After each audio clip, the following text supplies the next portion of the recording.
Okay, so once again, a very good morning to all of you.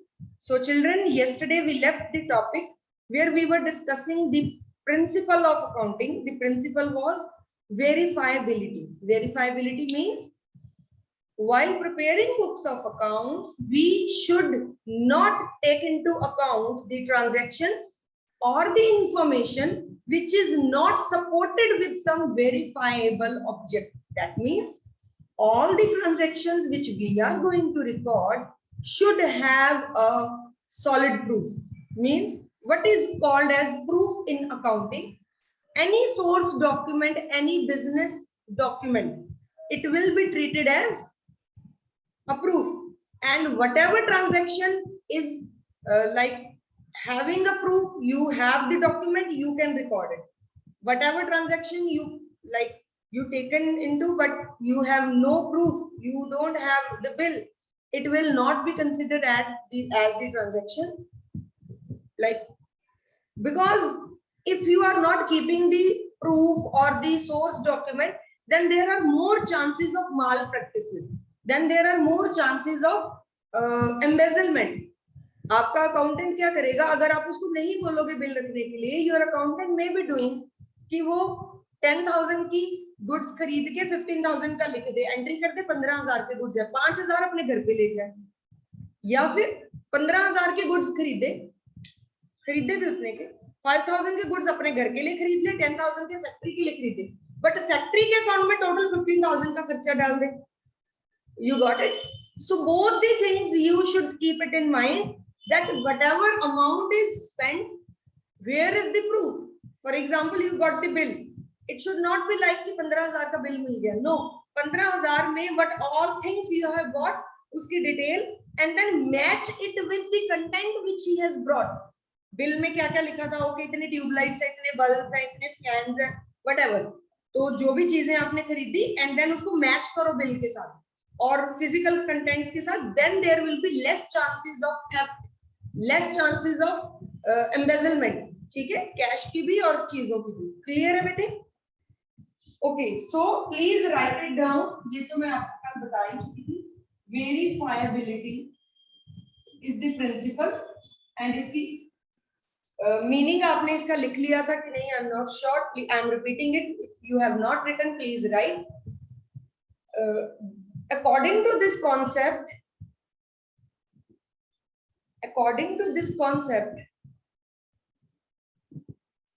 an accountant while preparing books of accounts,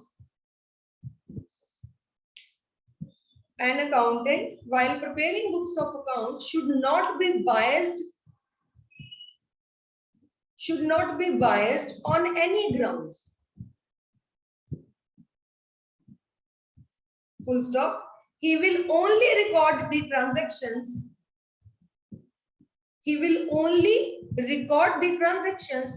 Which are supported by source documents. Source समझते हो ना कि जहां से वो आई है चीज. इवन दो अगर क्रेडिट पे भी गुड्स खरीदे हैं तो उसका भी तो बिल होगा ना कि इतने की चीज ली है बट पैसा नहीं दिया. अगर कैश पे लिए तब भी उसका बिल होता है. आपके साथ ऐसा होता है ना? See, your parents, they do trust you. They never ask for a bill. आप सब्जी लेने जाते हो या कहीं, they will never ask you कि हाँ जी 50 रुपए की सब्जी है या 200 की सब्जी है तो बिल दिखाओ, क्या पता तुमने इसमें से पैसे चुराए. They used to trust you. But when you are in the profession, in the business, there is nothing like trust. There they need a proof. You support your transaction with a proof, then it's okay. ठीक है जी?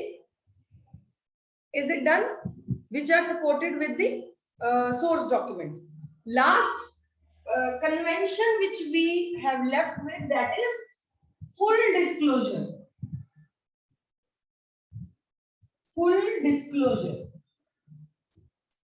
I think this is the 14th principle which we are going to discuss. 14th.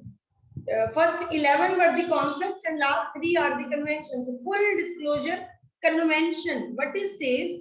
Full मतलब होता है complete. Disclosure का मतलब होता है किसी भी चीज को डिस्क्लोज करना, सबके सामने ओपनली रख देना, उसको कहते हैं डिस्क्लोज करो. ठीक है, जैसे डिस्क्लोज किसका ऑपोजिट है? हाइड का ऑपोजिट है डिस्क्लोज। हाइड करना मतलब नहीं दिखाना, डिस्क्लोज करना मतलब दिखा देना। तो फुल डिस्क्लोजर कॉन्सेप्ट यही कहता है when you have become an accountant, you are preparing your books of accounts, you are supposed to disclose your accounts completely. Full मतलब complete disclosure should be there. It means that, अभी मैं समझा रही हूँ, फिर मैं लिखवा भी दूंगी इसकी एक दो लाइन्स। It means कि you are not supposed to hide anything. For example, आपको प्रॉफिट हुआ किसी चीज में 20,000 का, आपने वो शो कर दिया। आपको लॉस ऑन सेल हुआ किसी चीज का 5,000 या 50,000, आपने वो शो ही नहीं किया, आपने इसको हाइड कर लिया, इसको दिखा दिया। अकाउंटेंट क्या करता है? अपने आप को अच्छा दिखाने के लिए, अपनी ऑर्गेनाइजेशन को बेटर कंडीशन में प्रूव करने के लिए अच्छी चीजें शो कर देता है और बुरी चीजें समटाइम्स वो हाइड कर लेता है।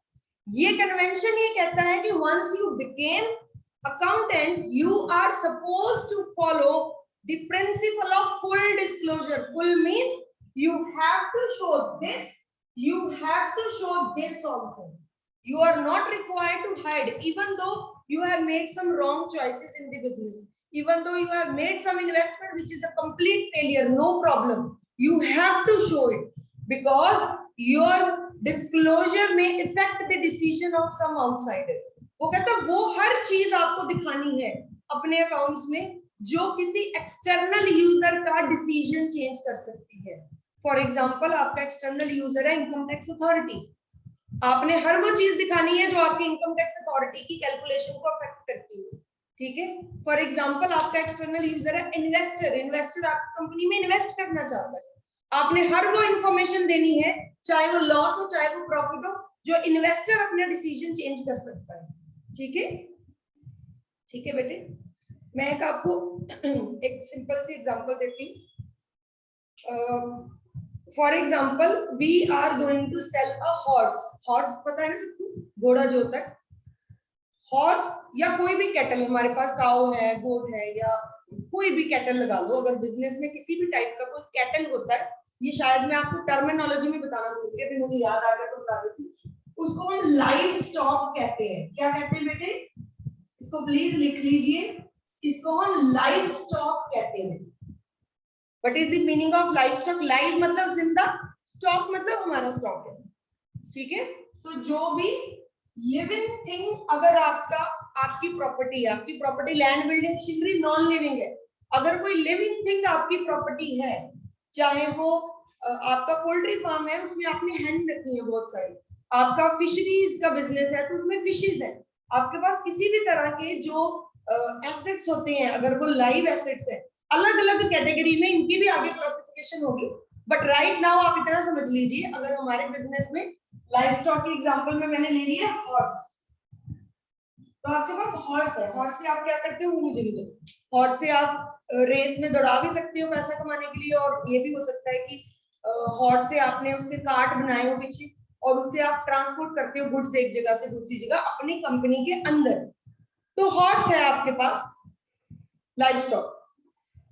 अब you want to sell that horse, for example you want to sell that horse, now what all information is required to be disclosed, कौन सी इंफॉर्मेशन बताना जरूरी है कौन सी नहीं। फॉर एग्जांपल, नॉर्मल जो हॉर्स होते हैं, मुझे पता नहीं, वैसे कुछ भी इमेजिन कर रही हूँ, नॉर्मल जो हॉर्स होते हैं वो 10 आवर्स सोते हैं फॉर एग्जांपल, वैसे सोते नहीं है, इतने कम सोते हैं ना घोड़े, 8 आवर्स लिख लो। तो नॉर्मल जो हॉर्सेज है वो 8 आवर्स सोते हैं, लेकिन जो हमारा हॉर्स है वो कभी कभी 9 आवर्स भी सो लेता है। Is it important to tell, is it important to tell to the buyer कि हमारा घोड़ा कभी कभी 8 घंटे की जगह 9 घंटे सो लेता है, कभी कभी 7 घंटे सो लेता है? I think this is not that important to tell. ठीक है जी, तो this is where this full disclosure और मटेरियलिटी, हमने एक प्रिंसिपल पढ़ा था, ऑलमोस्ट सेम ही है, उसी कॉन्सेप्ट को आगे ये मॉडिफाई कर रहा है। तो that information is not required to be told, if you tell that person it's okay, if you don't tell then again it's okay, but is this information important? ये जो हमारा हॉर्स है, he is deaf, he can't hear, is it important to tell to the buyer कि ये घोड़ा सुन नहीं सकता, बहरा? इंपॉर्टेंट है बताना कि नहीं? डेफिनेटली ये बताना जरूरी है। अगर वो सुनेगा ही नहीं तो इंस्ट्रक्शंस कैसे फॉलो करेगा? उसको अगर भगाना है हमने तो वो सुनेगा ही नहीं, उसको वो बुलेट की आवाज ही नहीं आएगी तो दौड़ेगा कैसे वो? अगर उसको कुछ भी, जितने भी एनिमल्स होते हैं अगर वो हमारी बात सुनते हैं then they react, whatever we do they are very smart, all the animals, most of the animals they learn by training. आपने सुन देखा ही होगा सर्कस में सारे एनिमल्स को ट्रेन किया जाता है, तो what they understand the language of their hunter. So every livestock they understand the language of the owner, जो उनका मालिक होता है उसकी बात को समझते हैं बोल के या इशारे से।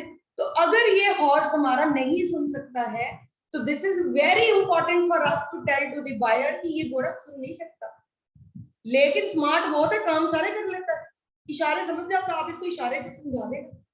Now it's up to the buyer. Buyer want to buy this horse, he can buy. He don't want to buy, it's his choice. But we are supposed to follow the principle of full disclosure. अच्छी बात है तो भी बताएंगे, बुरी बात है तो भी बताएंगे। नॉर्मल घोड़े दिन में 2 बार खाना खाते हैं, हमारा घोड़ा 1 बार खाना खा के पूरा दिन काम करता है, अच्छी बात है, but we will tell. So full disclosure principle says, अब लिखिए इसके अंदर क्या लिखना है। According to this principle, according to this principle, while preparing books of accounts,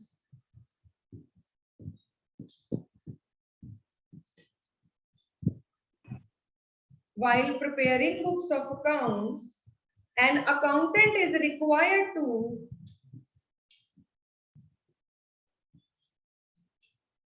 disclose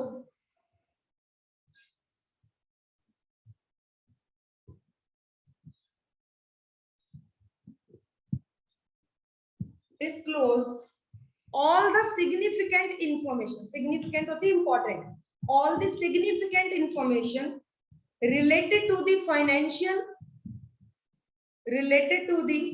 financial position of the business,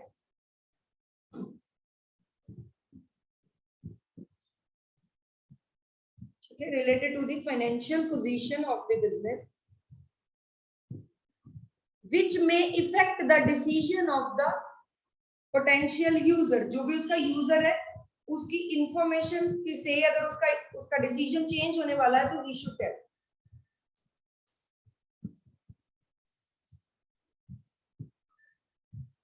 Okay, which can change the decision of the potential user, तो वो उसको डिस्क्लोज करना है, that's all. ठीक है जी।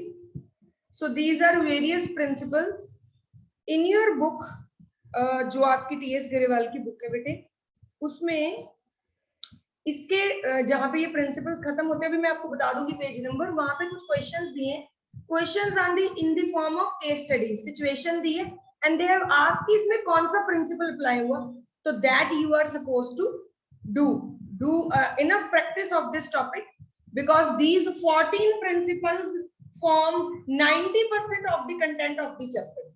So 90% of the chapter is already done. Only the 14 principles and the initial introduction of what are the principles of accounting. ठीक है बेटे? You have any doubt? You can ask. Okay, children. So next we are going to study about accounting standards. I have already told you accounting standard means these are the norms. These are the guidelines on the basis of which accounting is to be done. Accounting standards may like some particular guidelines are being given ki under this section this is to be disclosed, under this section this is to be disclosed. So accounting standards, a list of accounting standards is being given, and while you are performing this accounting का process जब आप करते हैं तो you are supposed to follow that list of accounting standards, उसके accordingly ही हमको करना पड़ता है. Now what is the objective? क्यों ये बनाए accounting standards? हम सब ने बेसिक अकाउंटिंग पढ़ ली थी, जर्नल लेजर ट्रायल बैलेंस, तो फिर हम ये क्यों फॉलो करें? What is the purpose behind making these accounting standards and asking us, all of us, to follow? The purpose is so that हमारी जो accounting information हो ना बेटे, वो एक comparables बन जाए, वो एक uniformity उसमें आ जाए. For example, I am making accounts here sitting in ABC company. ABC company में मैं बैठ के अकाउंट्स बना रही हूँ, I am following the same rules. If I will go to XYZ company, there again I will be following the same rules. But so both the companies we are following the same rules, that is accounting standard. So it makes me, like for me it will become easier. एक बार accounting standard सीख लिए, अब वो हर किसी भी company में जाओ वही अप्लाई कर रही. नंबर 1. नंबर 2, यूनिफॉर्म हो जाएंगे आपके. जैसे फॉर एग्जांपल अगर इन्वेस्टर्स ने आपके अकाउंट देखने, तो investors will also learn once कि इस तरह के अकाउंट्स होते हैं. मेरी कंपनी के भी सेम है, दूसरी के भी सेम है, तीसरी के भी सेम है. So they can make a comparison between the 3 companies कि किसके अकाउंट ज्यादा बेटर है for us to make investment. ठीक है बेटे, क्लियर है?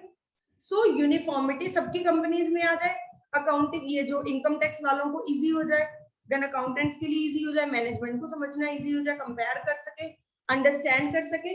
सो that was the reason why these standard norms are being set. ठीक है, जैसे आपके PT1 हुए, स्कूल वालों ने बोला सभी क्लासेस के सारे टीचर्स ने सारे सब्जेक्ट्स के 25 मार्क्स के लिए, तो यूनिफॉर्मिटी आ गई ना.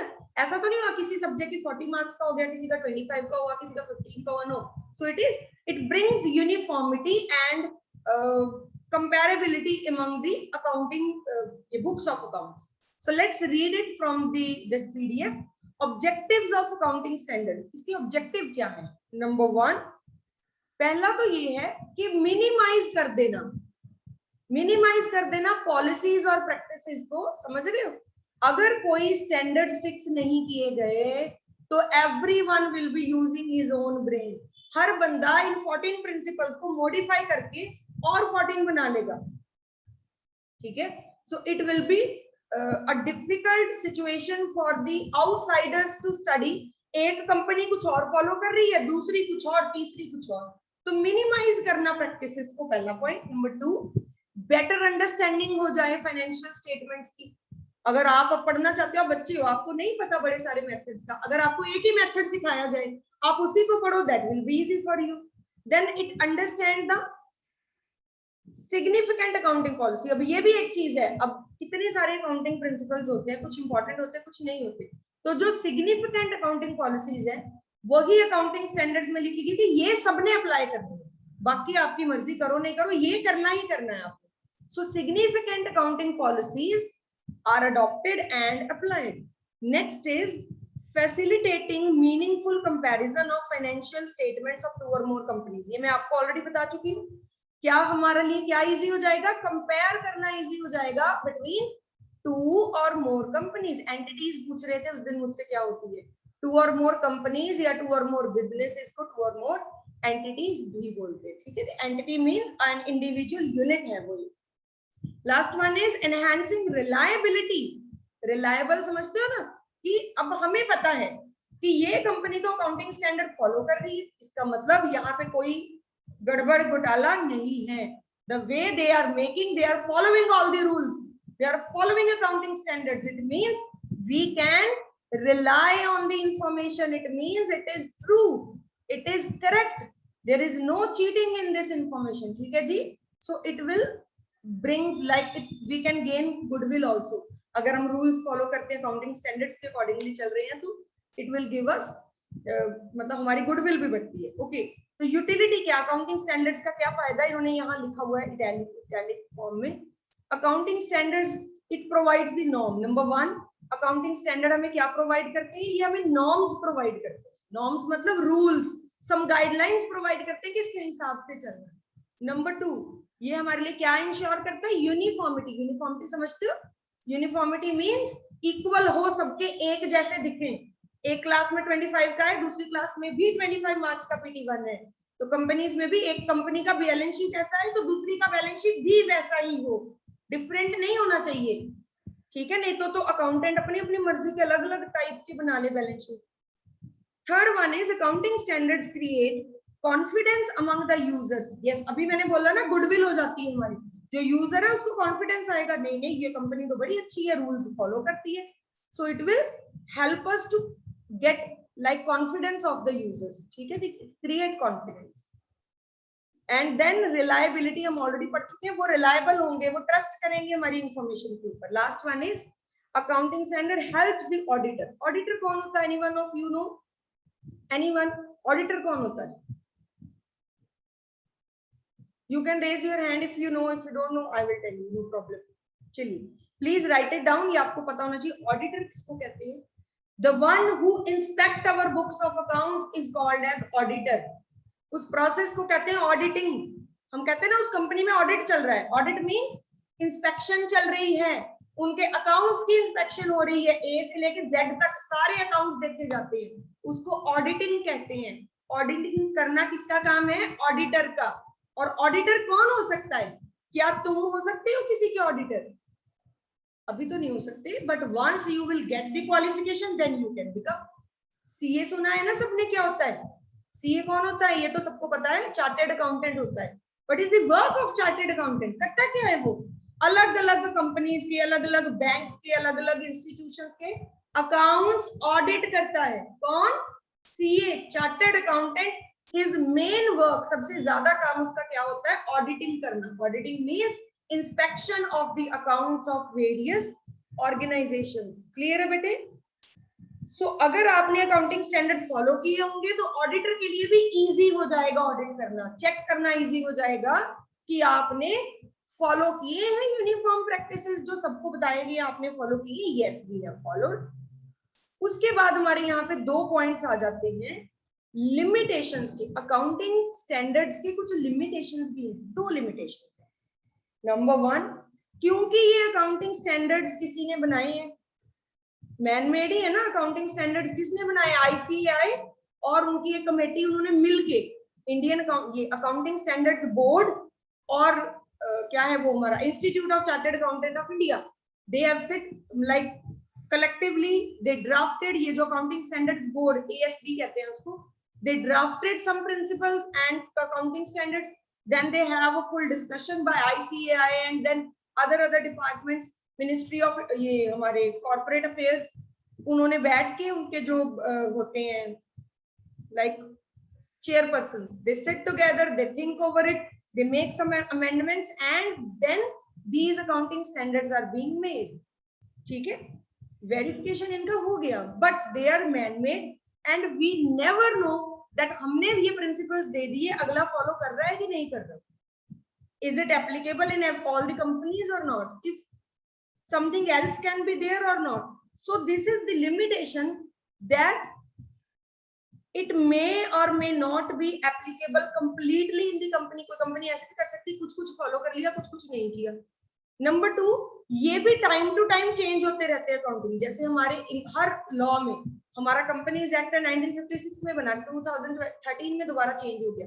ऐसे जितने भी एक्ट होते हैं, जितने भी लॉज पास होते हैं, टाइम टू टाइम वो अमेंड होते रहते हैं, चेंज होते रहते हैं. सो ये भी हमारी एक अलग लिमिटेशन है कि हमारे अकाउंटिंग स्टैंडर्ड्स भी they keep on changing according to the requirements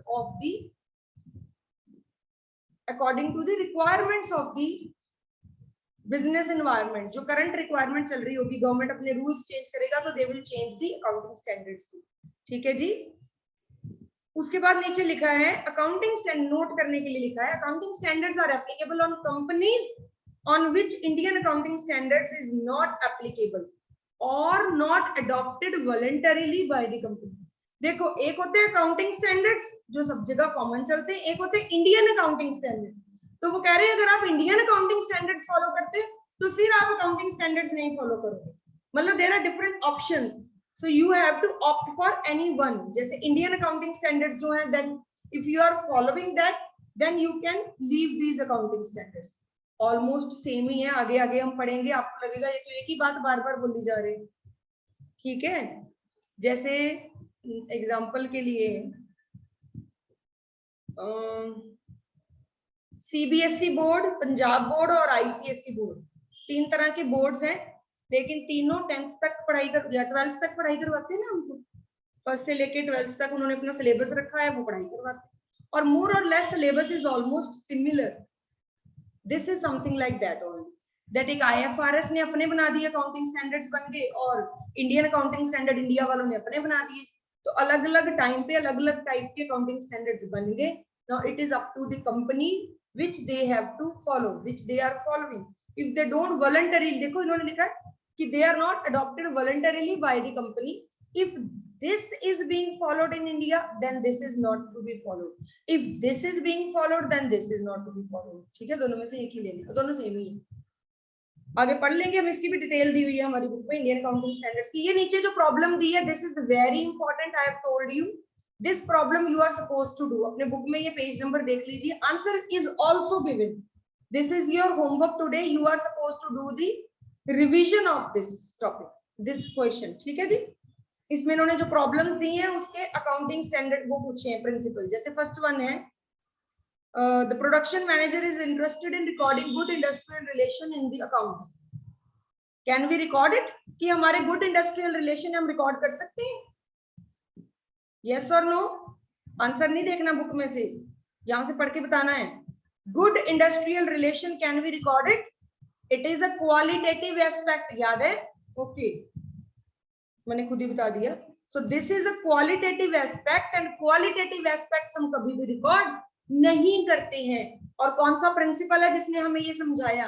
money measurement principle. He said that only those transactions will be recorded which can be calculated in terms of money. ठीक है जी. Like this, आपने situation पढ़नी है, फिर देखना है principle follow होता है कि नहीं. कौन सा फॉलो नहीं हो रहा तो आपको बता दूं. कर लेंगे 9 पॉइंट्स है इसके, या आप घर से डिस्कस करेंगे. आई एम नॉट डिस्कसिंग इट. अगर डाउट होगा तो आप मेरे से पूछेंगे. इसके बाद आ गया IFRS. IFRS क्या है? International financial reporting standards. जैसे इंडियन अकाउंटिंग स्टैंडर्ड्स है, ऐसे इंटरनेशनल भी है. इंटरनेशनल जो है वो that is international financial reporting standards. ठीक है जी. इसको हम यहां से नहीं पढ़ते हैं, यहां से देख लीजिए. ये लिखा हुआ कहता है international accounting standards were developed so and so and so. ये बस और ऑर्गेनाइजेशंस की बात लिखी हुई है कि कब ये ऑर्गेनाइजेशन बनी थी. इन द ईयर 1973 में ये ऑर्गेनाइजेशन एक कमेटी फॉर्म की गई जिसका नाम था इंटरनेशनल अकाउंटिंग स्टैंडर्ड्स कमेटी, जिसने ऑल ओवर वर्ल्ड के लिए, मतलब क्योंकि अगर आज की डेट में हम ग्लोबलाइजेशन को फॉलो करते तो होना तो यही चाहिए कि जैसे अकाउंट्स इंडिया में बने वैसे फॉरेन कंट्रीज में, जैसे फॉरेन कंट्रीज में हर कंट्री में सेम है. तो वो तभी पॉसिबल है अगर हम international accounting standards all over the world, सारी कंट्री सारी कंपनीज वही फॉलो करें. ठीक है. एंड देन इसको रिप्लेस कर दिया 2001 में. एक नया बोर्ड बना और name of that board was IASB. IASB क्या होता है? International accounting standards board. ठीक है जी. Which now issues. और इस बोर्ड ने क्या इशू किया? इस बोर्ड ने IFRS इशू किए. What is IFRS? International financial reporting standards. Financial reporting का क्या मतलब है? फाइनेंशियल रिपोर्टिंग का मतलब है जो आप फाइनेंशियल रिपोर्ट बनाओगे, जो आप बैलेंस शीट बनाओगे at the end of the year, जो रिपोर्ट है आपकी वो कैसे होनी चाहिए? According to the norms which are being given by this board. ठीक है जी. उसके लिए इन्होंने बता दिए कुछ क्राइटेरिया, बताया कि बैलेंस शीट वर्टिकल बनानी है, इनकम स्टेटमेंट हॉरिजॉन्टल बनानी है या whatever. So different forms of formats are being given. Accounts किस फॉर्म में बनाने, टी शेप बनाने या कैसे बनाने, that is being given here. ठीक है जी. What is the objective? Why this is being given? What is the objective? To develop high quality and understandable. Same वहां पे जो हमने पढ़े वही यहाँ पे है. वो अकाउंटिंग स्टैंडर्ड्स थे, ये इंटरनेशनल अकाउंटिंग स्टैंडर्ड्स है. पर्पस सेम है कि वो अंडरस्टैंड हो सके ग्लोबली. हम सारी कंपनीज को, अलग अलग कंट्रीज के लोग कंपनीज को भी कंपेयर कर सके. फाइनेंशियल स्टेटमेंट्स जो है वो ट्रांसपेरेंट हो, किसी में ये ना हो कि तुमने कोई और मेथड लगाया, तुमने कोई क्वालिटी वाइज अच्छी हो. सो इसलिए हमें ये स्टैंडर्ड्स दिए गए कि आप उसको रफ वर्क की तरह ना करो, फॉर्मल तरीके से करो. ठीक है जी. To promote and use rigorous application. ये सारा बेटे this is your homework for today. What you are supposed to do, this is your homework. You are supposed to revise this topic. IFRS and Indian accounting standards जो अभी रह गए हैं, ये दोनों आपने रिवाइज करने हैं. ठीक है जी.